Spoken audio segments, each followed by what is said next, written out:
morning. Good morning.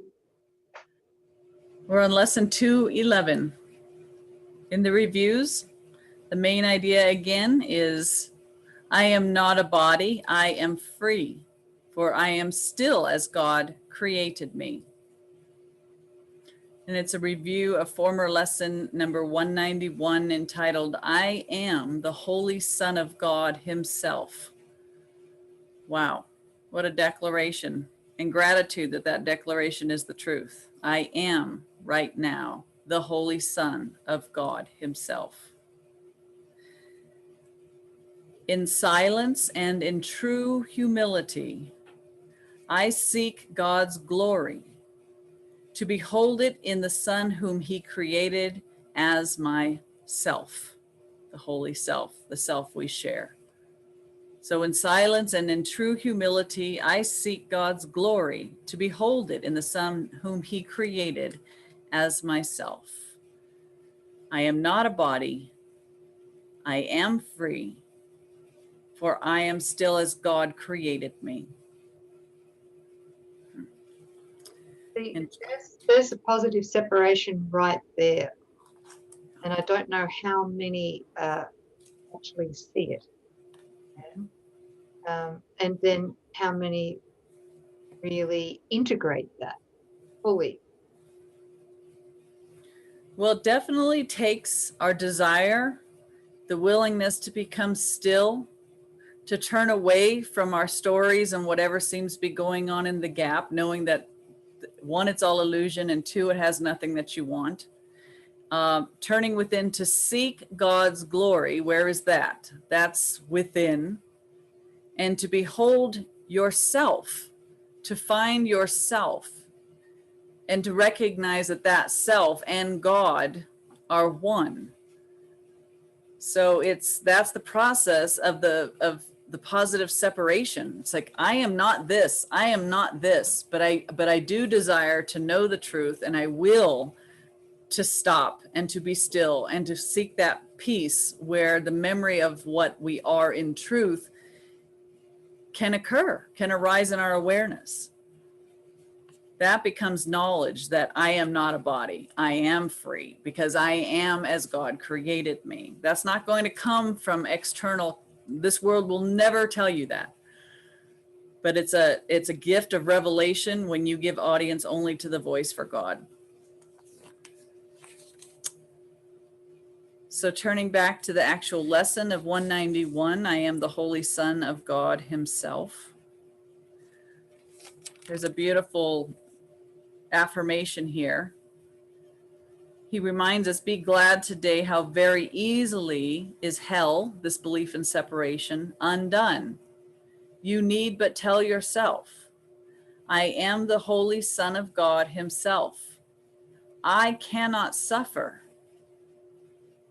cannot be in pain. I cannot lose, nor can I fail to do all that salvation asks. And in that thought is everything you look on wholly changed.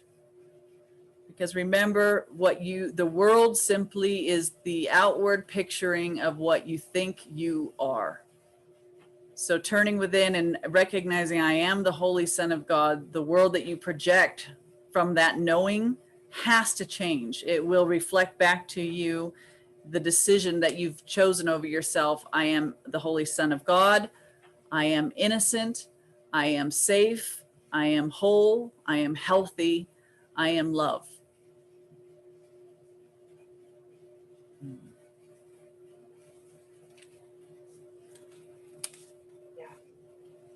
So he says here in paragraph 9, can we just look at that? He says here, you who perceive yourself as weak and frail, with futile hopes and devastated dreams, born but to die, to weep and suffer pain, hear this.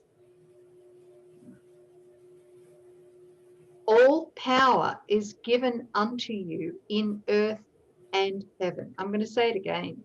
All power is given unto you in earth and heaven. Wow. That's so big. Yeah. Yes. There is nothing you cannot do. You know, this is not metaphor, it is literal. Mhm. You play the game of death, of being helpless, pitifully tied to dissolution in a world which shows no mercy to you. Yet when you accord it mercy, will its mercy shine on you? That's when we really learn to transcend self-interest, Mhm. really learn to forgive ourselves for having used people, Mhm. circumstances, and things to attack ourselves. We don't actually forgive them, we forgive us, you know, Right. forgive ourselves, Yes. right? It's the leaning in to everything to recognize I am one with it all. And instead of, rocking back and wanting to keep that separation in our judgment and opinions going, it's right here is another aspect of myself in which I would join because I want to know union. That's according to world mercy, because while we want separation, all of our thoughts and everything that we look upon is a form of vengeance. It's a form of attack on God, which is holy love, which is wholly benevolent. So when we accord it mercy, we let the truth be true and we join with the truth. Thank you. Mm-hmm. Hmm. So your point on dominion, that's really huge. Yeah, dominion. So we have complete dominion. The Christ we are, the holy self we share with all our brothers and sisters, has complete dominion over everything, every illusion the ego projected, right? Yes. Remember, there's no hierarchy of illusions. They're all 100% illusion. Therefore, the first miracle principle is true. There is no order of difficulty in miracles. That's why the miracle can heal them all. All the hierarchy, or the seeming hierarchy of illusions, right? There is no hierarchy of illusions. No. Okay, so this is a little snippet from lesson 38, wonderful lesson. There is nothing my holiness cannot do. Remember, that's the innocence, the incorruptible and changeless and uninterrupted innocence that we are. There is nothing my holiness cannot do, because the power of God lies in it. Your holiness reverses all the laws of the world. Again, this is literal. It is beyond every restriction of time, space, distance, and limits of any kind. Your holiness is totally unlimited in its power, because it establishes you as a son of God, at one with the mind of his creator, which reflects this beautiful, beautiful lesson that we're reviewing right now. Yes. Okay, I am the Holy Son of God himself. But, before we can really claim this, we need to make positive separation. I know we've spoken about that a lot, but it's so easily overlooked, especially by the ego, right? Yes. So before we can really claim dominion with Holy Spirit over everything the ego made, we need to learn first to deny the causeless, yeah? Right? And to remember this, God is the only cause, uppercase C, and Yes. guilt is not of him. Okay? So teach no one that he has hurt you. Mm-hmm. For if you do, you teach yourself that what is not of God, pain, has power over you. Yeah. The causeless cannot be. Do not attest to it, and do not foster belief in it in any mind. Remember always that mind is one and cause is one. You will learn communication with this oneness only when you learn to deny the causeless and accept the cause of God as yours. The power that God has given to his Son is his. And that little snippet came from chapter 14, section 3 in the text. Thank you. Yeah.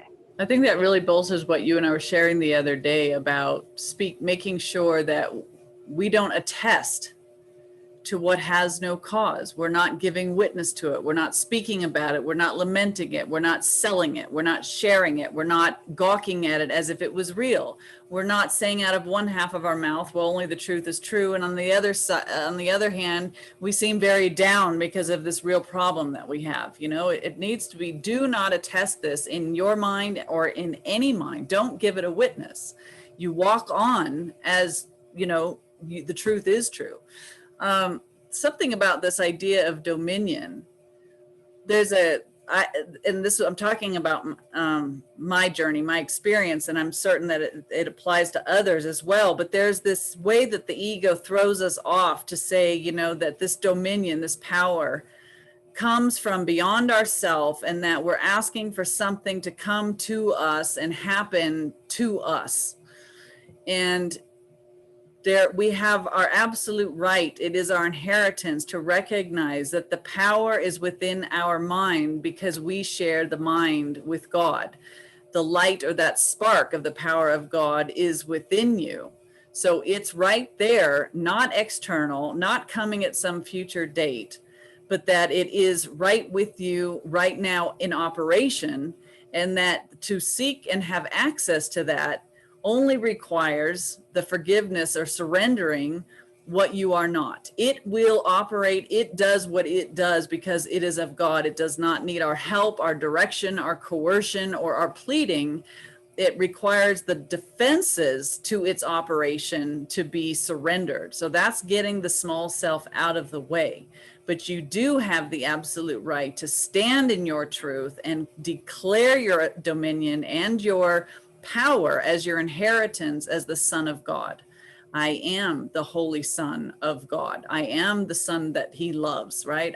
This peace is shining in me now. I am as God created me. These are affirmations of truth, and truth carries all power. Separate self has no power, but don't think for a moment that the declaration of the truth, that truth is asserting itself. Jesus says, ye shall know the truth, and the truth shall make you free. It's not ye shall know the truth and mythical meal will free itself. It's knowing the truth. Truth unlocks, truth releases, truth restores, comforts, harmonizes, heals. The truth does the work, but we need to allow that truth to be true, and you declare it over yourself. So not only is you forgive what isn't, but you affirm what is, and know that you're standing on the truth. And it does take a little oomph when you're seemingly down a rabbit hole. It's not like I'm forcing the truth to be true, but I'm standing in my conviction. And sometimes I've had to rise up out of bed, or I've had to declare it with a loud voice. And that's okay, because it pays off. Right. That is so crucial, what you've just shared. Thank you. I love that. I got the chills. Oh, thanks, sis. Well, it helped me, you know. It's okay to take that certainty in you and declare it. The issue that I find, or that I found with studying A Course in Miracles for those decades, probably 20 years, first 20 years anyway, was that I was still trying to reconcile my humanness with the teachings of the Course. Mm-hmm. So, you know, I was trying to adjust the Course to fit my belief that I was a body in a world, and that I was being unfairly treated. Right? Have you, and before you go, there's a whole section, I just read that this morning. It was called The Insanity of Adjustment. That attempt to make this adjustment, to make truth come into the gap or adjust the gap to the absolute, is complete insanity. That's in chapter 20 under the Vision of Your Brother, section 3, The Insanity of Adjustment. Is right that on. Adjustment to sin, sis? Yes. It's like what you're saying, is trying to make this adjustment to go, well, this is true, but this is true, and trying to, you know, trying to bring the gap into the absolute, or the absolute into here. And remember, guys, if you're watching this, hopefully you will have printed the gap diagram out by now, so you can really, really Mhm. take it to your tattoo artist and get them to tattoo it on the inside of your eyelids. Like, wow. When you're tempted, you can just close your eyes and go, oh yeah, I can see it. Yeah. Oh, it sounds so painful. Just joking. Yeah, because when we first begin the course, and even decades later for some people, they're still trying to reconcile the two. Right. Can't do it.